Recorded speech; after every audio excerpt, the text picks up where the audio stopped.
મહત્વના સમાચાર પ્રાપ્ત થઈ રહ્યા છે। મોટા બ્રેકિંગ હાલ અત્યારે પ્રાપ્ત થઈ રહ્યા છે।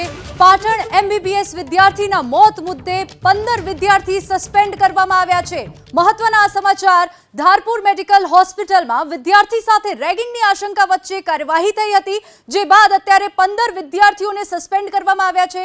એન્ટી રેગિંગ કમિટી તરફથી આ નિર્ણય લેવામાં આવ્યો છે। એન્ટી રેગિંગ કમિટી તરફથી 27 વિદ્યાર્થીઓની પૂછપરછ બાદ આ નિર્ણય કરવામાં આવ્યો છે। 15 જેટલા સિનિયર વિદ્યાર્થીઓને સસ્પેન્ડ કરાયા છે। મહત્વના મોટા સમાચાર હાલ પ્રાપ્ત થઈ રહ્યા છે। પાટણમાં જે મેડિકલ કોલેજમાં વિદ્યાર્થી સાથે રેગિંગની ઘટના બની હતી, ત્યારબાદ પૂછપરછ કરવામાં આવી અને મોડી રાત્રિના એબીવીપીના કાર્યકરોએ ધારપુર મેડિકલ કોલેજ ખાતે વિરોધ પ્રદર્શન કર્યો હતો।